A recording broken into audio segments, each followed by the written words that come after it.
Hello everybody, social science की worksheet आ गई है बेटा क्लास 9th की और तारीख है 25 अगस्त 2020। वर्कशीट 22 हिंदी मीडियम में हम कर चुके हैं। We suppose to do it in the English medium. Socialism कई बार यूज़ होता है। सोशलिज्म शब्द का मतलब भी कई तरीके से निकाला जाता है। Socialism has been used at different places at different times by different people for different objectives and context. अलग अलग तरीके से इस्तेमाल किया जाता है। सोशलिज्म का मतलब कोई कुछ बताता है, कोई कुछ बताता है। सोशलिज्म एक्सप्लेन्स, सोशलिज्म करता क्या है देखिए। Socialism explains the ownership and distribution of wealth and property in view of the economic and social subjects. सामाजिक और आर्थिक चीज़ें यानी कि पैसा, वेल्थ इन और प्रॉपर्टी, इन चीज़ों का सामाजिक वितरण क्या होगा, यानी कि समाज के किस हिस्से को कितना पार्ट मिलेगा, पब्लिक को मिलेगा, प्राइवेट सेक्टर को मिलेगा, गवर्नमेंट को मिलेगा, किसको मिलेगा, ये जो एक्सप्लेन करने वाली टर्म होती है दैट इज़ कॉल्ड सोशलिज्म। उसे हम कहते हैं सोशलिज्म। अब देखिए सोशलिज्म इम्पॉर्टेंट फीचर्स क्या हैं, यानी कि सोशलिज्म को आप बेटर समझिए। सोशलिज्म क्या अपोज करता है? सोशलिज्म अपोज करता है पर्सनल प्रॉपर्टीज़। किसी के पास पर्सनल प्रॉपर्टी नहीं होना चाहिए। कोई करोड़ों अरबों रुपए कमा के घर में बैठा है, कोई सड़क पर बैठा है, तो it's not good.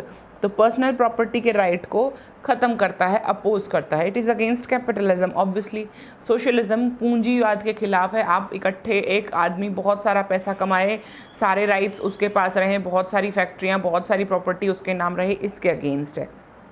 According to socialism production distribution society या फिर स्टेट का होना चाहिए, यानी कि क्या बनेगा, कितना बनेगा और किसको मिलेगा, ये सारा कौन डिसाइड करे? स्टेट या गवर्नमेंट डिसाइड करे। सोशलिज्म ये भी डील करता है कि कौन से राइट्स और ड्यूटीज सिटीजन्स के होने चाहिए और कौन से स्टेट्स के होने चाहिए, कौन से अधिकार राज्य के पास होंगे, कौन से लोगों के पास होंगे, कौन से प्राइवेट लोगों के पास होंगे। ये सारी चीज़ों को डिसाइड कौन करता है? सोशलिज्म इन सब चीज़ों को डिसाइड करने की कोशिश करता है। यानी कि सोशलिज्म बेसिकली है क्या? Socialism is a theme in which all the resources, जितने भी रिसोर्सेज हैं, जितने भी राइट्स हैं वेल्थ और प्रॉपर्टी के, वो सारे गवर्नमेंट के पास होने चाहिए और लोगों को सिर्फ पे मिलनी चाहिए for the work they are doing. जो काम वो करें उनकी तनख्वाह वो लें और बाकी सारे रिसोर्सेज और प्रॉपर्टी जो रहे वो गवर्नमेंट के अंडर रहे। Russia is a good example of socialism. चलिए, coming of socialism in Europe. Europe में सोशलिज्म आया कैसे, क्या रीज़न रहे? French revolution, equality, fraternity, justice in Europe, ये जो था ये बहुत बड़ा थीम था फ्रेंच रेवोल्यूशन में। आपने देखा कि कैसे लोगों ने अपने राजतंत्र को उखाड़ कर फेंका। This was one of the reasons. उसके बाद नोबिलिटी जो थी, पूंजीवादी जो लोग थे, बड़े लोग थे जिनके हाथ में बहुत सारी पावर्स थी, वो कमज़ोर हो गए थे और छोटे छोटे देश बनने लग गए थे जो लोग नेशनहुड की बात करते थे, राष्ट्रवाद की बात करते थे। इंडस्ट्रियल रेवोल्यूशन के कारण बहुत सारे चेंजेस हो गए थे लेबर्स की काउंटिंग में और लेबर्स की कंडीशन में। लेबर्स की काउंटिंग बहुत ज़्यादा बढ़ गई थी, बहुत ज़्यादा लेबर की ज़रूरत पड़ रही थी, खरीद कर बेच कर लाए जा रहे थे, गलत तरीके से उनको कई कई घंटे काम कराया जा रहा था और उनसे फिर जब कई कई घंटे काम कराने के बाद भी उनको प्रॉपर सैलरी नहीं मिलती थी और जिन कंडीशंस में वो रहते थे, जिन कंडीशंस में वो काम करते थे, बहुत ही ख़राब थी। ट्रेड और मिडिल क्लास, एक मिडिल क्लास नाम की क्लास इमर्ज हुई जो जॉब करती थी, अच्छी पे लेती थी और वो क्या चाहती थी? डेवलपमेंट हो, मीन्स ऑफ ट्रांसपोर्ट बढ़े, डिस्कवरी, साइंस, ये सब चीज़ों का फ़र्क पड़ रहा था लोगों की मानसिकता पर। लोग डेवलप हो रहे थे, अपने बारे में, अपने फ्यूचर के बारे में सोच रहे थे। उसके बाद कार्ल मार्क्स, फ्रेडरिक एंजल्स और हीगल, इनको सोशलिज्म और कम्युनिज्म के फादर कहा जाता है। इन लोगों के थॉट्स का बहुत फ़र्क पड़ा लोगों पर। Changing condition in Europe, Europe में हुआ क्या? कंडीशन ऑफ यूरोप में 3 तरीके के लोग बन गए, यानी कि यूरोप में अभी फ़िलहाल 3 तरीके के थॉट प्रोसेसेस चल रहे थे। एक थे कंजर्वेटिव लोग जो पुरानी मोनार्की या राजतंत्र के हिस्से में थे कि एक राजा होना चाहिए, ये वो बातें कह रहे थे। रेडिकल्स चाहते थे कि मेजॉरिटी की गवर्नमेंट बने, जो जीते इलेक्शन, यानी जो मेजॉरिटी ऑफ द पीपल चाहते हैं वही हो, यानी कि they wanted the government based on majority of country's population. They oppose the privilege, किसी भी तरह की किसी को प्रिविलेज ना मिले, सबको सिर्फ एक ही गवर्नमेंट गवर्न करे और वो गवर्नमेंट क्या हो? वो गवर्नमेंट मेजॉरिटी द्वारा डिसाइड हो। लिबरल्स होते हैं uncontrolled power of dynastic rules, जो होते हैं, डायनेस्टिक की स्पेलिंग गलत है बेटा, वो लिबरल्स जो थे वो हमेशा से ही डायनेस्टी यानी कि जो राजतंत्र चला आ रहा था उसके खिलाफ थे। They wanted the rule established bye a well trained and independent judiciary. वो चाहते थे well trained independent judicial system हो जो डिसाइड करे क्या सही है क्या गलत है। They were in favour of the rule which is controlled by constitution. वो एक संविधान द्वारा एक रूल चाहते थे जिसमें वो लोग क्या करें, संविधान के अकॉर्डिंग चले, लोगों की बातों को ना सुना जाए, संविधान की बातों को सुना जाए। इसके बाद क्या हुआ, एक ऑर्गेनाइजेशन बनी किसकी, मजदूरों की, Paris commune. This was the first organization जिसको यूनियन भी कह सकते हैं, लेबर्स की बनी, ताकि लेबरर्स और वर्कर्स की क्या हो सके, सुनवाई हो सके। सोशल एंड पॉलिटिकल क्लब बन गए जहाँ पर बहुत डिबेट होती थी, डिस्कशन होते थे कि मजदूरों के साथ ये गलत हो रहा है, वो गलत हो रहा है। अब वुमेन भी पब्लिक लाइफ में आ चुकी थी, औरतें भी पब्लिक लाइफ का हिस्सा बन गई थी।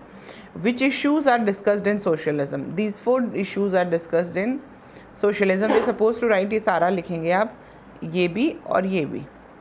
Opposes personal properties against capitalism, production and distribution in the hands of state. Socialism deals with the distribution of rights and duties between citizens and state. ठीक है बच्चे, नेक्स्ट क्वेश्चन कहता है what are the thoughts of socialism on wealth and means of production. क्या है, देखिए ये हैं थॉट्स सोशलिज्म के। मीन्स ऑफ प्रोडक्शन यानी प्रोडक्शन और डिस्ट्रीब्यूशन किसके पास हो, स्टेट के पास हो। ठीक है, ये वाली थॉट आप लिखेंगे और आप इससे पहले वाली लाइन भी लिख सकते हैं। ये देखिए, सोशलिज्म एक्सप्लेन्स द, ये दोनों लाइनें लिखेंगे, ये भी लिखेंगे और ये भी लिखेंगे। ठीक है बच्चे, नेक्स्ट क्वेश्चन कहता है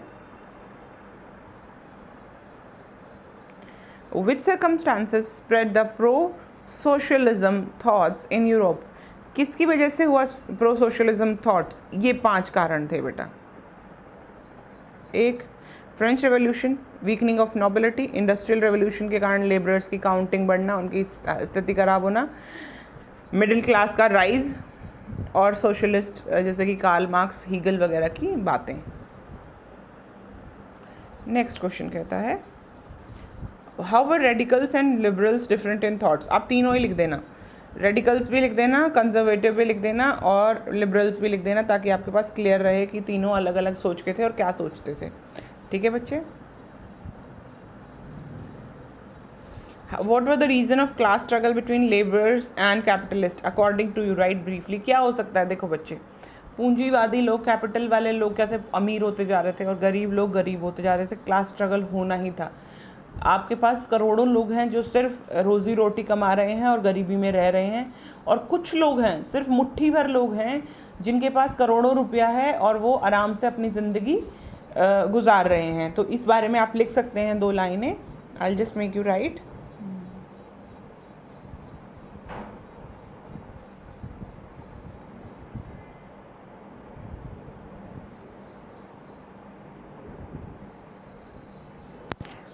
The reason for class struggle between laborers and capitalists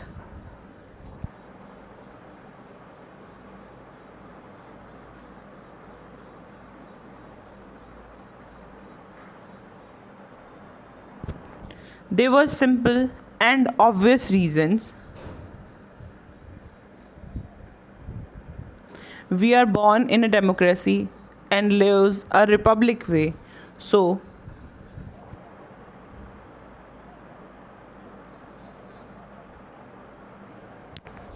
it's difficult to understand that scenario, but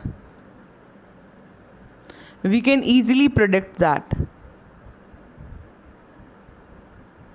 Laborers were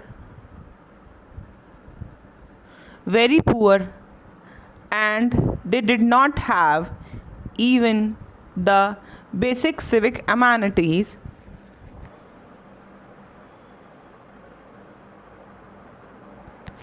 to survive. Their work conditions were very poor.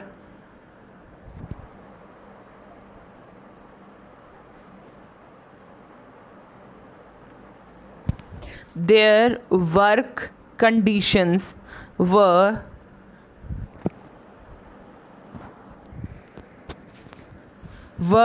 very poor.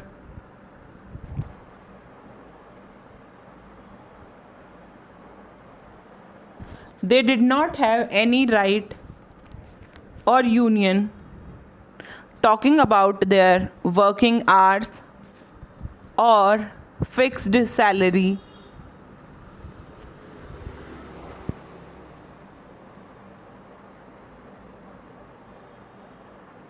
A lot of unrest could have been there, as the count of laborers was very high and capitalists were few.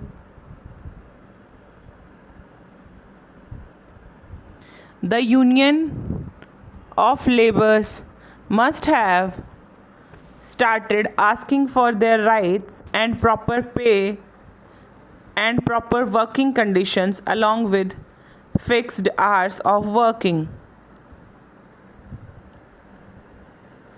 This could have led to class struggle between laborers and capitalists.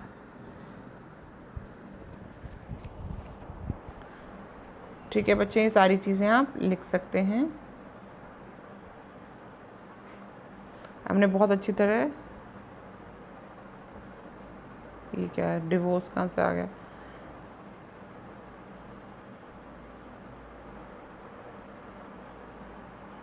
ठीक है बच्चे, सारी बातें आप लिख सकते हैं और इस क्वेश्चन को कंप्लीट करिए। चलिए मिलते हैं अगली वर्कशीट में। बाय बाय बच्चों।